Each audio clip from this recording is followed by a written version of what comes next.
So you're waiting for this roadmap to tell you how to succeed at life, how to make money, how to get a better body. If only I knew what the exact steps are. Listen, no one knows what the exact steps are. And even if you hear it from mentors or other people, the landscape is constantly changing. Life is dynamic. So things that worked in the past or for other people aren't necessarily going to work for you now. So most of us, we listen to our coaches or our boss or our teachers, and we just wait for orders. We sit and do nothing until something is told to us. And this is how we're raised, as puppets.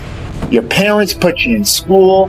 Then when you get to school, teachers tell you to do X, Y, and Z. Do your classwork at this time, your homework here. And you repeat the same thing over and over again, waiting to hear orders, year after year, until one day you get to college. And then it changes a little, but you still have the basic responsibilities, tests, paper. And then you graduate. Then you got to get a job. And then it changes a little bit. But then someone tells you, okay, get here at 9. Do this, this, and that, and don't leave until 5. And you stay in this routine over and over again. But the difference between the drones who are average and the successful people in this world is that they use their mind to say, like, wait. Is there something I can do different than this routine? Is there something more I can do? What else is going on? Maybe I could get in a little early. Maybe I could leave a little late. Maybe I could apply myself a little bit more. Maybe instead of giving like 70% to get by, maybe I could like take it up a notch and take it to 100%. Successful people don't wait to be told what to do. They go out and they do it. They are constantly committed to achieving more. So Curtis Martin, in this Hall of Fame speech, he talks about Bill Parcells a lot, who was his coach, and says how he looked up to him and basically hung on every word he said because he was the first positive male role model in Curtis Martin's life. So one time he tells this story that he goes over to the sideline and Parcells says, "Curtis, have you been working hard?" Curtis says, "Yeah, of course, coach. I mean, that's just what I do. I want to outwork everybody in the building, not just the players. I mean the janitors, front office people, everybody." And so Bill Parcells says, "Okay, good. I just want to make sure you're not fooling yourself." And so Curtis Martin asks him to elaborate. And so Bill Parcells says, "Boy wonder, as long as you live, never forget that there is a big difference between routine and commitment. Some people just do the same routine over and over again in life. Some people even get better at that same routine over and over in life. But there are very few people in this world who commit to the next level. You need to do things that other people are not willing to do if you want to be someone better than them. If you're in football practice and your coach tells you to do 20 push-ups as part of a drill, there's got to be a voice inside of you that says, let me get 25 in the time it takes everyone else to do 20, and then I'm going to do another 25 again after practice when no one's watching. We did 10 sprints today. Let me do heavy squats when I get out of here so I can run faster in that drill next time. If you earn commissions and your quota for the month in sales is $20,000, why would you ever stop at $20,000? You are instantly placing a limitation on who you could be if you do that. You got to say to yourself, my mark is $30,000, and I will not settle for a penny less than that.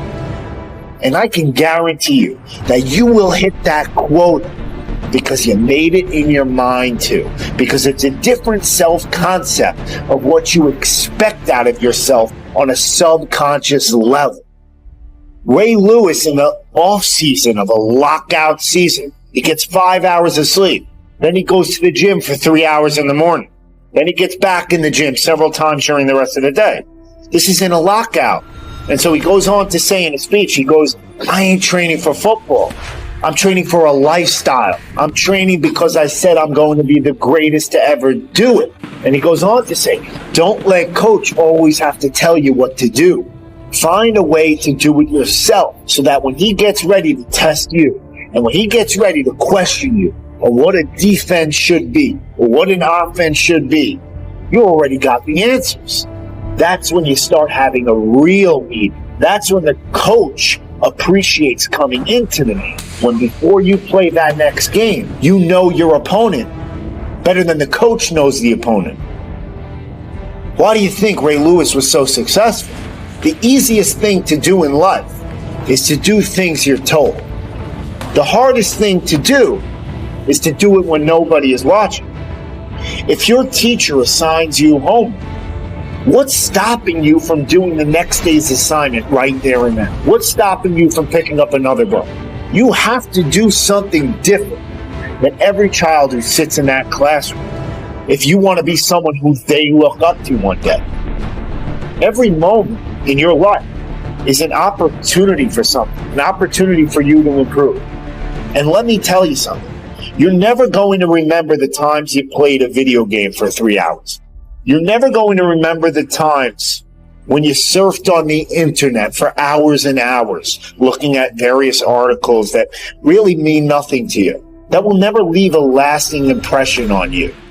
But you will remember graduating with a degree. You will remember winning the Nobel Peace Prize. You will remember your first day at medical school. You will remember winning that game. You will remember helping a friend with their math homework. And if you don't know how to do something in life, you need to find a way to learn how to do it. Because the reality is you got to do something more than the next guy. So if you're given an assignment to read pages like 145 to 167, and the case talks about Marbury versus Madison, is your work done after you got through page 167? For most people it is. Not if you want to be more prepared than everyone in that room the next day. If you want to shine and you want to stand out and you want opportunities to flow to you, then you have to be significantly more prepared. So if you say in your mind, like, my job isn't just to keep up the status quo, but my job is to teach the teacher something today, then that's a whole different process that goes on in terms of your preparation if you want to reach that level. And then people are going to be looking at you like, whoa, right? There's not just one book on Marbury versus Madison. There's not just one opinion. Go to the library, pick up another book, read more about it, be eager to learn. Education is the force of life. You must embody the fact that studying doesn't only help you succeed in school, it will directly translate over into your career. There is a direct correlation between the amount of money made and the grades received, or your rank of your college that you went to, or if you have a professional degree or not. But the most important thing is education is so empowering on terms of an effect on other people. Like Ashton Kutcher said in his speech, he goes, being smart is the sexiest thing there is. And furthermore, education allows you to learn about yourself, about life. And the thing is that every single one of you has an iPhone, an iPad, or an Android. You're connected to the internet all day long. We didn't have that stuff while I was in middle school and high school that you kids have today. Don't ever waste that opportunity that you've been blessed with. So there's got to be a voice inside of you that tells you that you've got to do something more. How can you be better than the person beside you if you two are doing the exact same thing? If you're both doing this, just the homework, the assigned homework, that leaves you at par. What are you going to do to get that bird? You're going to have to do something more. Well, if you want that eagle, then you got to really commit to the next level. There's got to be something substantially different about you behind the scenes than your peers. Don't just do what you're told. You need to go beyond it.